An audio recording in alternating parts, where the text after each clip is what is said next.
What's up, guys? My name's Matt Conway. This is my testimony, and I'm recording this because I really want to get the message out there that change is possible. I'm trying to show people that I came from a place that was pretty dark. I took myself there, and I was able to sort of overcome some things through a hard lesson and come out and live a really, really good life. And I'm going to break this down into two parts. I'm going to start with first talking about how I broke down the foundation of my life, took myself into that dark place, and really hit rock bottom.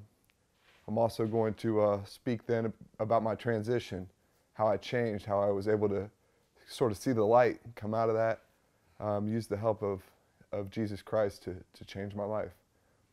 And I'll start from the beginning. I had a really, really normal childhood. Came from a Catholic family. I was brought up here in Kettering. Basically, had both parents in the home, had a sister, and was loved very much. Had the normal values of a suburban household. Both parents worked, and my sister was always really, really good to me, really loved me, and we had a really good childhood.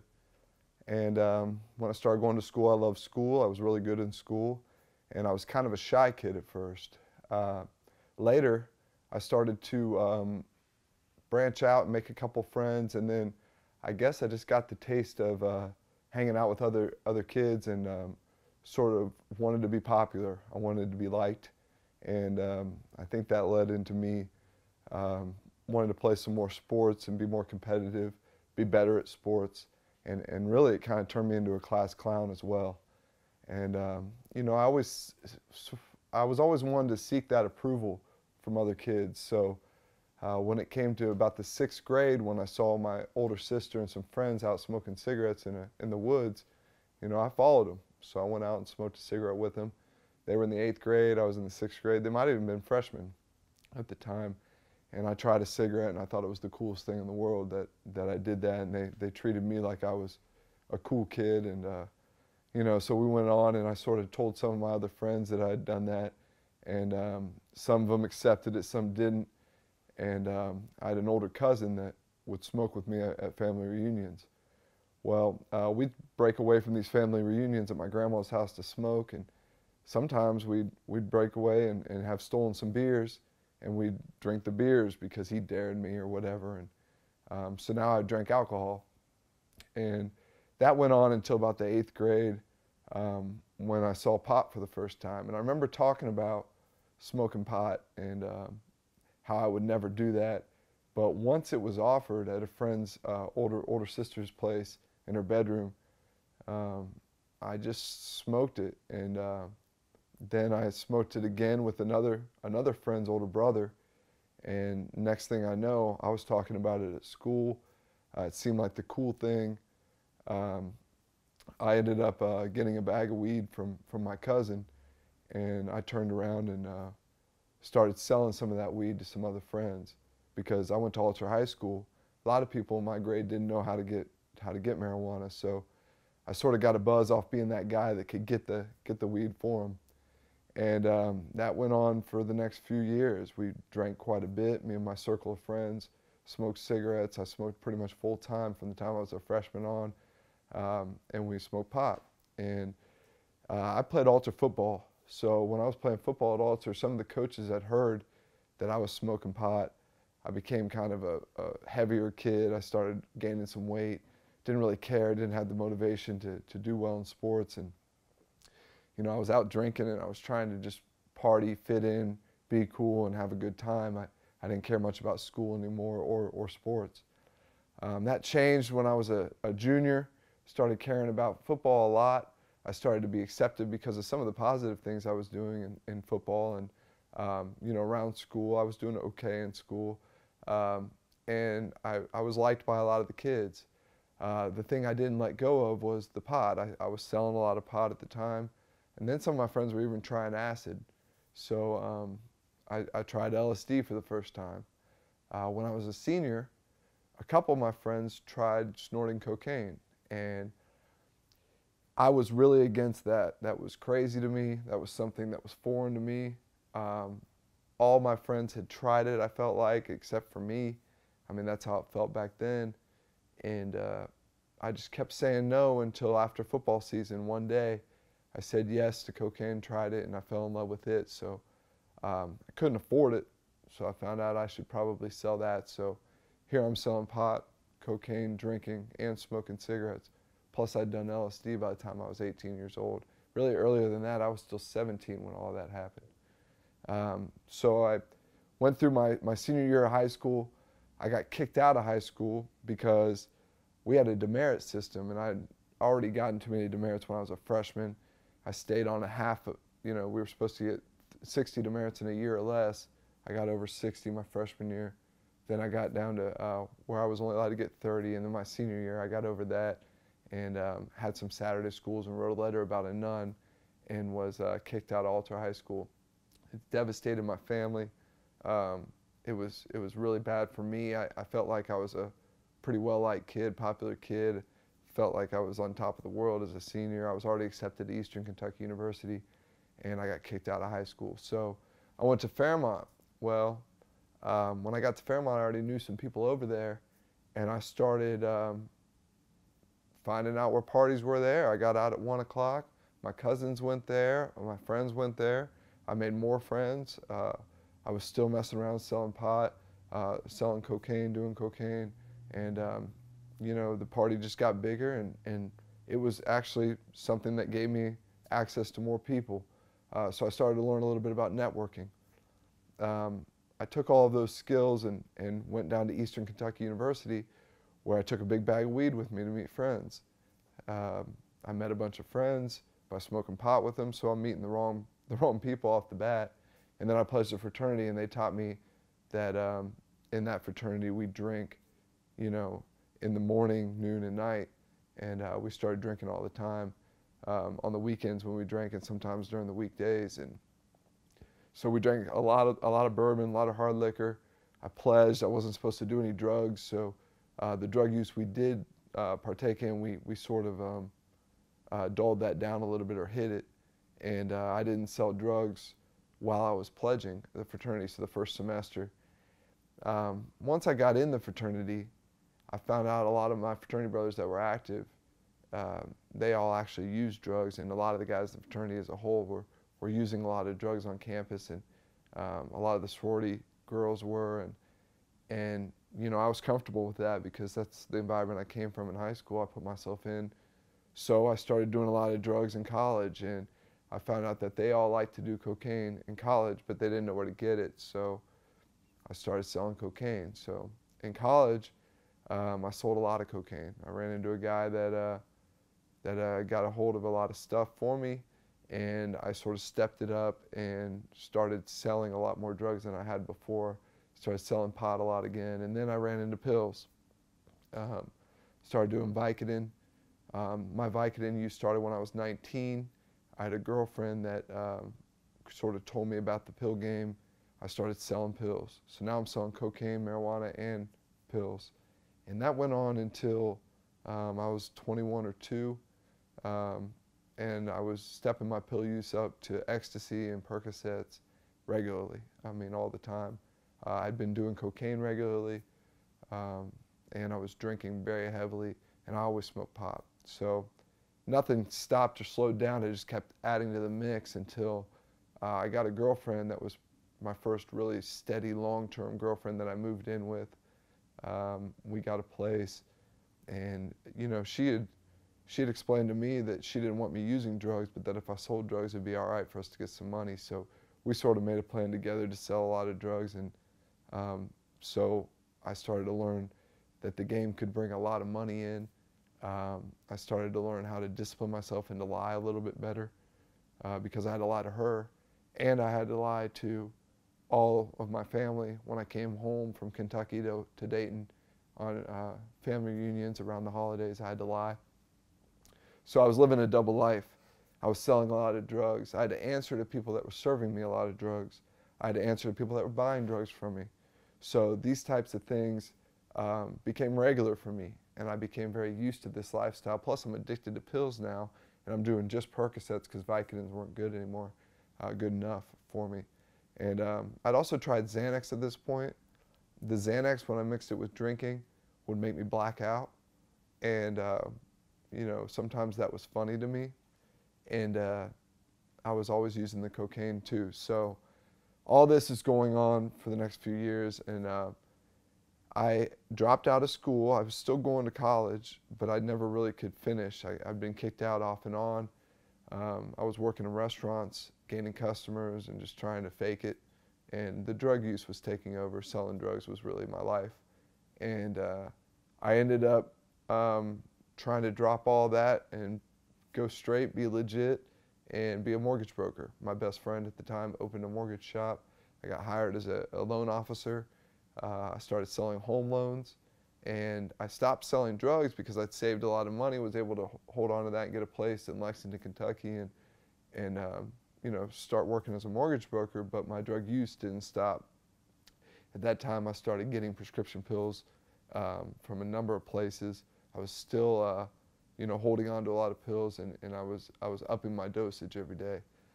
We were doing cocaine at night and drinking all the time, and of course, we always smoked pot. So, but now I feel like I'm legit because I have a legal job that's respectable. I wear a suit to work every day. But the drug use was out of control, and the interest rates rose. My girlfriend left because I wasn't selling drugs. The interest rates rose. She left, went to Louisville, said, "I don't know what you're doing." I felt sorry for myself, so I moved back to Richmond. When I moved to Richmond, I didn't really know what else to do but get the job where I was working before, which is Carrabba's Italian Grill in Lexington. And I picked up a pound of weed and a bunch of pills. Went right back to what I knew. I got a one-bedroom apartment and started selling drugs again. But the difference was in Richmond, they didn't want to buy the Percocets and Vicodins now. They were all talking about the Oxycontins. And, you know, I'd never really messed with Oxycontins, but I started selling those because it was making a lot of money. Got a new girlfriend, and she liked doing the Oxys.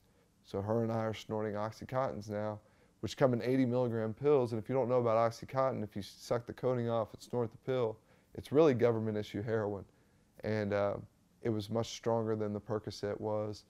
And it was the first drug that really overtook my life to the point where I couldn't get out of bed without it.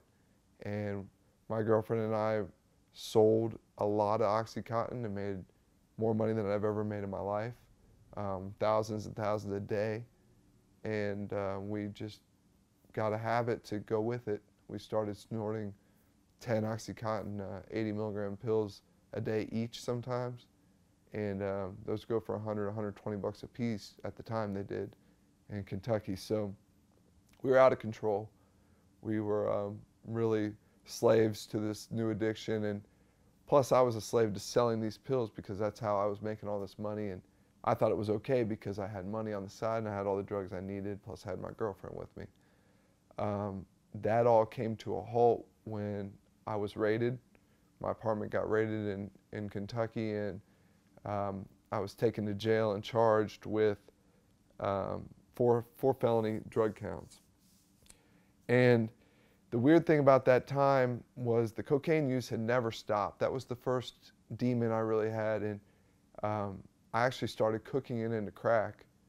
Started smoking crack cocaine while I was doing the Oxycontins. So I was doing a lot of speedball, mixing the Oxycontin and the crack.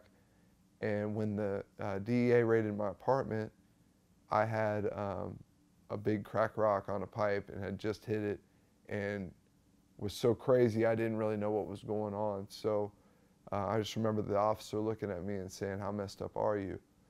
And I couldn't answer him because I was so high. So when I went into jail, I started to withdraw severely.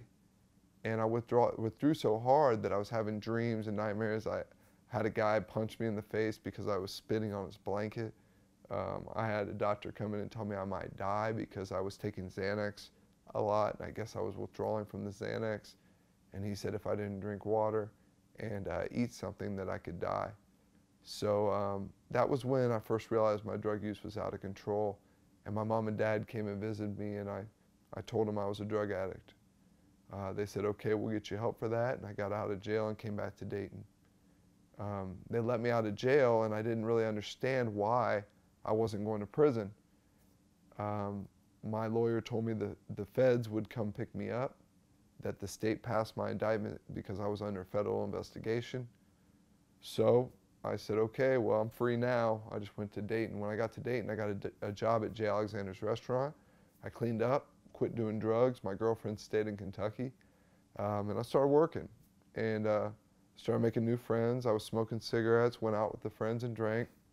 At first, I said I was going to stay sober, and I tried, but that didn't last too long. I was getting drunk before long, and then came the cocaine use, and then I started smoking pot again, and next thing I know, I'm back on Percocets. So I do that for a while, and then an old friend ends up telling me he has a bunch of weed for me to sell. So I started selling a bunch of weed for a guy, and this stuff was very high quality, and all of a sudden, I made a bunch of customers in the restaurants. Next thing you know, one thing led to another. I'm selling pills, weed. I didn't get back into selling the cocaine, but I was using it. And eventually I was smoking the crack again. And I was getting the weed from California, and things were going crazy. And next thing I know, I'm a full-blown drug dealer in Dayton. And what came along with that was I started to think about my life in terms of being a successful criminal. And when I thought about that, I thought, well, I better grow this weed because it's stupid to pay someone else to grow it when I'm just going to be selling it, and I should cut out the middleman. So I started to learn to grow weed. So I grew some marijuana in my garage with a girlfriend at the time, and was continuing all the other sales with the pills and the weed, and I started getting pretty good at growing weed. And long story, one thing led to another, but I got pulled over with some weed, pills, and coke. I was put on an intense probation in the state.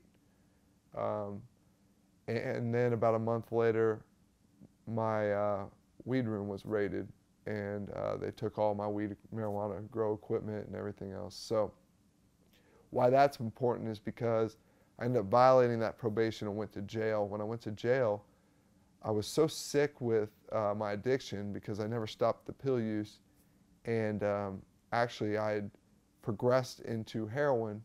I was snorting heroin because when I got pulled over with all the weed and everything, I lost a lot of money in that. And then when my apartment got raided, they took a bunch of money from me there, and they took all my weed and pills. And I was doing things like robbing drug dealers. I started to do whatever I had to do to get high. I stopped caring so much about making a lot of money, which I was really good at previous to this, and I thought, I'm just going to rob him for 10,000 bucks, and then you know, I'll be able to get high and figure something out. And I was kind of living day by day. I was very selfish. I didn't think about anyone else. I had no goal in mind. I just thought that, you know, I could take. So I say that to say that when they took everything from me, the cops, because of my lifestyle, I was left with a habit. So I started snorting heroin, and eventually I started dating a girl where she started shooting heroin. So I was smoking crack and snorting heroin. So I thought, well, hey, that's a better idea because it saves money to shoot it because you don't need as much. Let me get a needle. Let me try shooting heroin too. So for a few months while I was on probation at the end, I was shooting heroin, smoking crack, shooting cocaine. I wasn't smoking much pot because I was on probation, and I drank occasionally, but the main thing was the heroin and the cocaine. And it was a good 2.5 months of heavy drug use every day, to where I'm very, very lucky to be alive. And finally, I came in for a drug test. I failed. My PO kept letting me out, and I went in front of the judge for a probation status hearing, and he ended up, the judge ended up saying that my PO said I should be arrested. Now, the way my probation was set up was I was supposed to go to the STOP program, the Secure Transitional Offender Program in Dayton, if I was arrested, you know, on my probation and violated. But I brought fake urine with me. So when I brought the fake urine into the court and they detained me and found it, they said, oh, well, you can't go to the stop anymore. You have to go to the 6-month program, the Monday program. So I went from a violation to the stop program to the Monday program. So it kept stretching the time that they wanted to keep me in jail. So I'm like, wow, I'm going to be off the streets for about 8 months. Well, about a month into jail, where I got a bunch of different jobs, started to feel the jail situation out, and I got a job at commissary. I started stealing everything that I could from commissary and got fired from working commissary and thrown back in the kitchen. My PO came to see me in jail, and he ended up telling me I had a federal detainer out of Lexington, Kentucky. Now, this federal detainer was a mystery to me because it had been 5 years since I'd been home. So I thought that was long gone. My lawyer had sent money back and everything. He sent $7,500 back to us. So long story short, I was baffled by it, and my PO said, what do you think? You think these are charges that'll stick? I said, no, I don't think so. So he said, well, I'm going to lift all your holders in Ohio because I want to get you in treatment, and we'll see if they come get you. So he lifted everything, and 2 weeks later, the ATF came and got me because when they raided my apartment in Kentucky, I had handguns in my apartment. So I ended up going into federal court. When I walked in, it's this huge courtroom with a judge and behind his desk, which is so high, and all these people. It's very formal. They tell me I'm going to do 10 years in federal prison, but that my case is out of Kentucky, so I need to get a number and get transferred down to Kentucky. So I go to Butler County. I'm held for 10 days. I don't know what's going on. I just know I have drugs and guns, and it's serious. I end up taking a bus down to the airfield, and I'm waiting in line to go on this plane, and next thing I know, this little van comes up from out of nowhere and ends up taking me back to a place called Grayson County, Kentucky, in Litchfield, Kentucky. And it was a county jail that was sweet compared to where I was. I felt sorry for myself, felt like, I was, being treated unfairly. I never did take responsibility or say it was my actions that caused this, because there was a guy that told on me on my case. So he did a controlled buy. So I blamed it on him. So I ended up waiting, and I got 60 months in federal prison. That was my sentence. They shipped me out to Milan, Michigan. When I got to Milan, Michigan, well, first they took you to Oklahoma City to transit, then they send you to your prison. So I go to Milan, Michigan. It's a low security prison. It was sweet. I went there, and it was a drug addict's dream. I could get all the drugs I wanted. I still felt sorry for myself, so I started getting high. I started smoking pot. I was taking Suboxone. I was drinking. They were making tomato wine.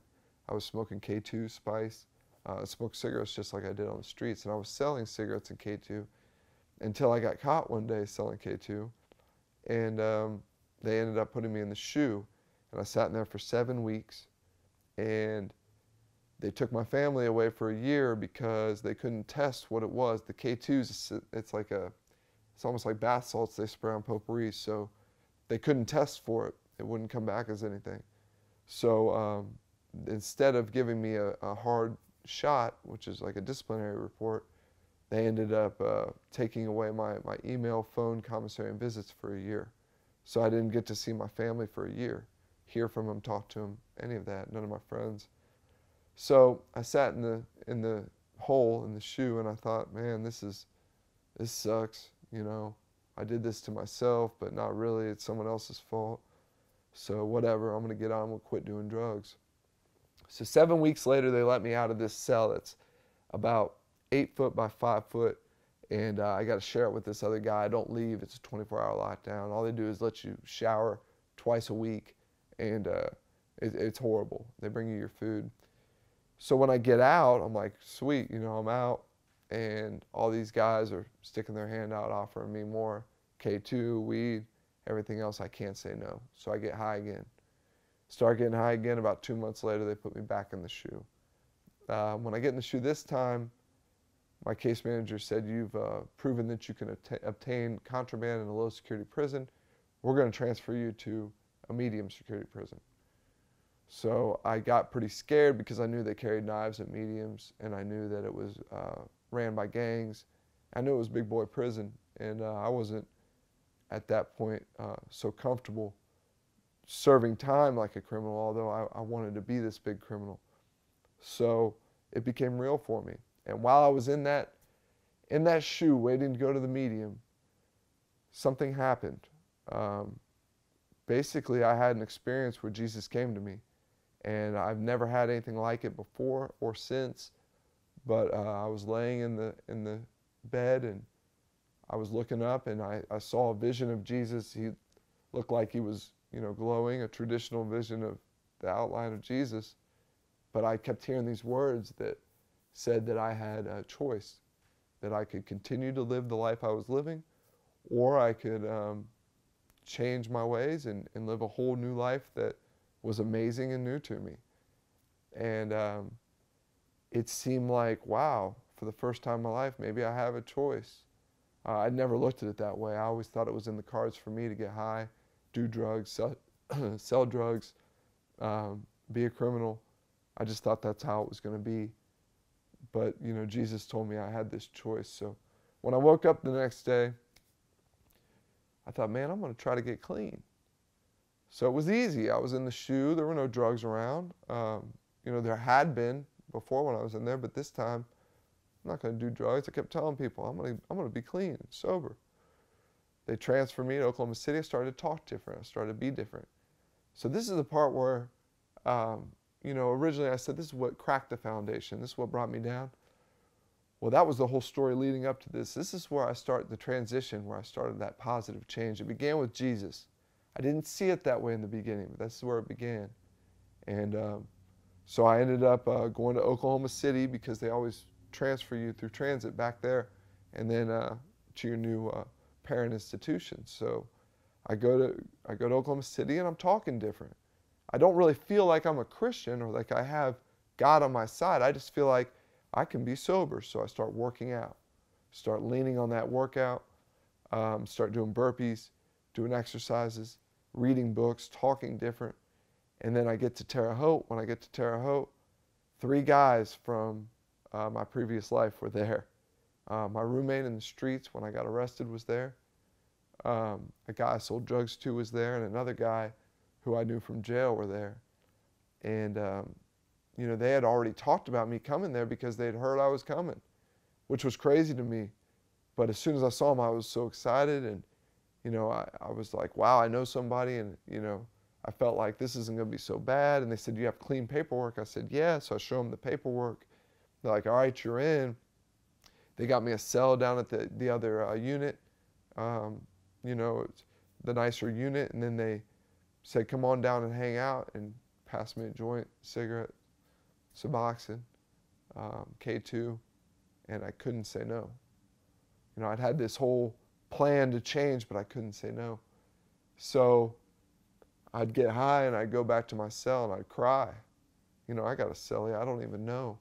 But I'd go back to my cell and cry because I felt like such a junkie, like a loser, like I couldn't change. And here my family, I had been able to speak to them for so long already. It had been, 4 or 5 months since I talked to them, my friends, so I'm still getting high.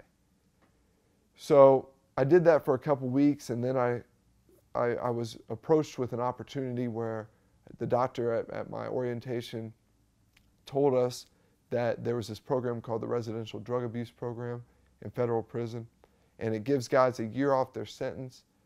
It's really hard. It's hard to stay in the program because it gives a year off their sentence. And I was told I probably wouldn't be able to get that year off because I had a 2-point enhancement for the handguns. But I raised my hand and said, hey, put me on a call out. I want to check this program out.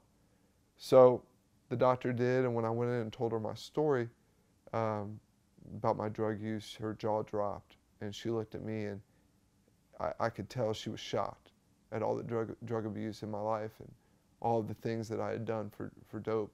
And when I saw her face, I knew I had a problem. I knew I couldn't do it alone. I knew I needed help. So I did the program, and during that program, it was a 9-month residential intensive program. I learned that I'd done the same, I'd had the same criminal thinking errors every time I'd been in trouble, and approached the new attempt with the same thinking errors, and had received different and worse consequences each time. So, you know, all through my life, I'd been getting high, selling drugs, get in trouble. Go back, get high, sell drugs, get in trouble worse. Go back, sell drugs, get. It was a never-ending cycle, and here I am in prison. Here I went to the SHU. Here I'm back at a medium security prison from a low. So next thing I know, I'll be at a USP. That's the United States Penitentiary, where, you know, people get killed in there all the time. So I didn't want to go there. So I decided to stay in the program, and it wasn't easy. But I went over to that program high on April 8th, 2016, and that's the last time I ever used drugs.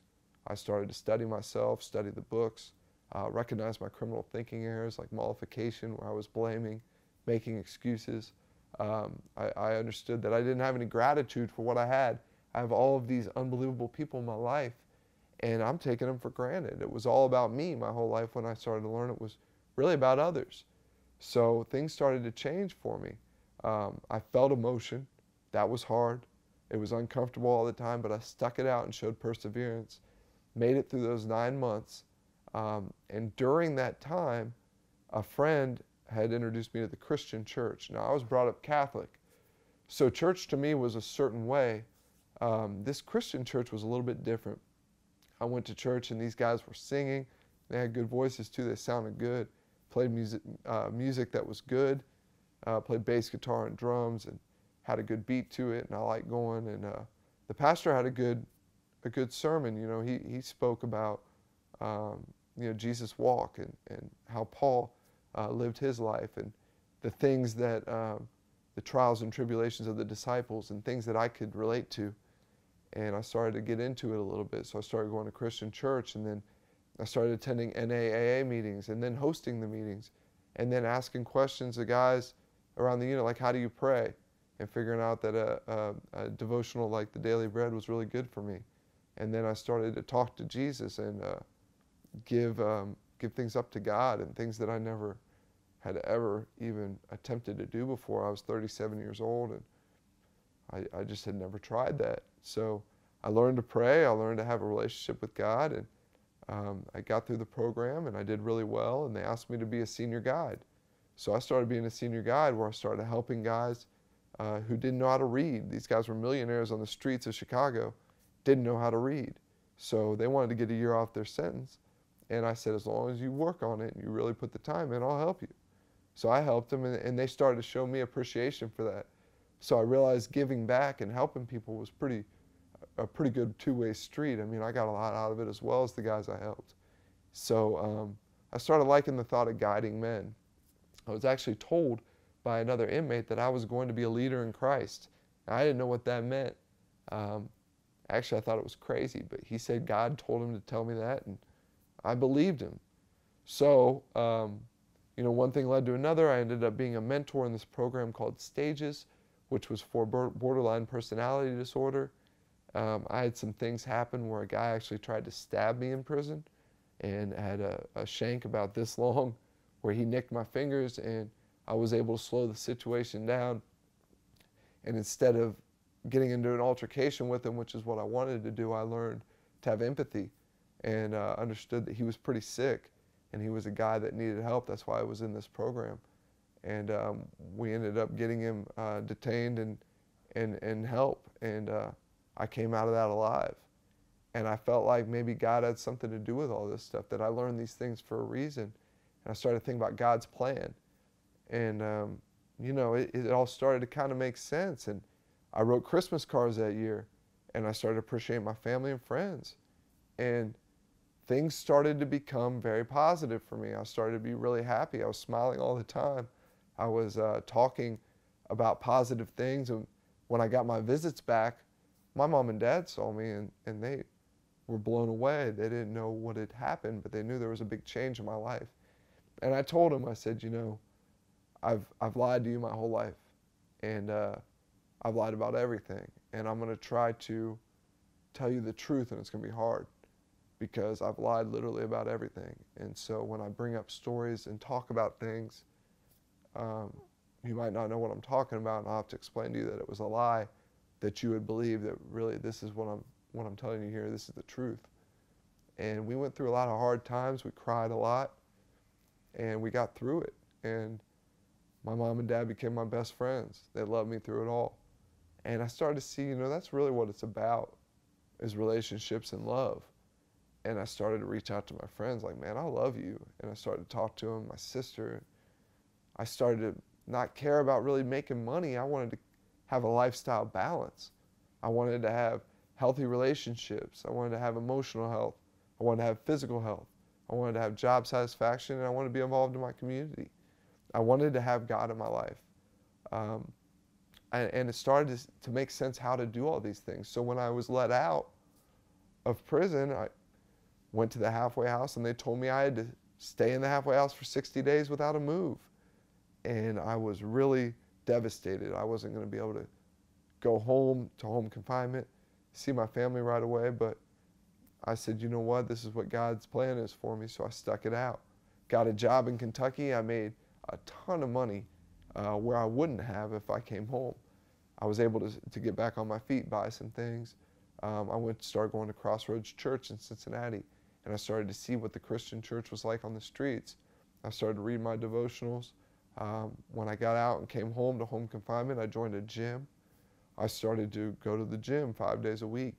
I started to talk differently. I started to see people I knew, and it was okay that I wasn't going to talk to my old friends because I was meeting new people. And then I ran into Josh Hartley at the gym, and I see him, and he says, man, I gave my life to Christ a couple years ago, because we knew each other in the streets. And I said, man, you look great. He said, you too. I can tell you've changed. I said, Josh, man, I want to do what you do. He said, okay, we'll get there. We'll have time. Because he spoke to kids, and he spoke to people about his story, do what I'm doing now with the testimony. And I wanted to do that. I wanted to get it out there because it's so therapeutic for me, and maybe it'll help someone else. So, I just started to stick in there and do what I knew was right and work. And I applied for an apprenticeship at the Local 82 Electrician's Apprentice for the IBEW. And, they told me it was going to be about January. This was in December when I applied. Actually, it might have been earlier than that, October or November that I applied for it. And I said, okay. So I got a job wrapping kitchenware for Amazon. And in the meantime, I stayed faithful. And eventually, I got a call from the guy at the IBEW at the Union Hall. He said, hey, you want to start at Chapel Electric working in their shop? I said, sure. Went and started working in their shop. As I'm working in their shop, I took the aptitude test. I passed it for the apprenticeship. I started to make relationships, know people. They saw me as a hard worker. They wrote letters for me. So then I go into my interview. I get selected to be in the electrician apprenticeship, which is a huge deal. It was unbelievable that they let me do this, especially a convicted felon. So now I have this opportunity. Still have God. I'm going to the Catholic church, but then I started going to Christian church at Engage City with Josh because that's where he went. And these people are teaching me how to get involved in my community. So from that, the day I found out about my apprenticeship, I went to a training in Morrow, Ohio, for what they call the Blood Brothers Challenge. And God brought that opportunity to my life. So now I'm a guide in the Blood Brothers Challenge, and we're about 4 months in. And there are 12 guys that are showing tremendous growth in that. Josh and I have spoken at 5 churches. I go to Mission Addiction. I go to a men's group at Southbrook Church. I feel more fulfilled and happier than I've ever felt in my life. And I think all of that came from my relationship with God and that first initial change that was given to me by Jesus. So I want everyone to know that you're all loved and that change is possible. And I really never knew that my life would be great without drugs and alcohol. I just never thought that it'd be possible.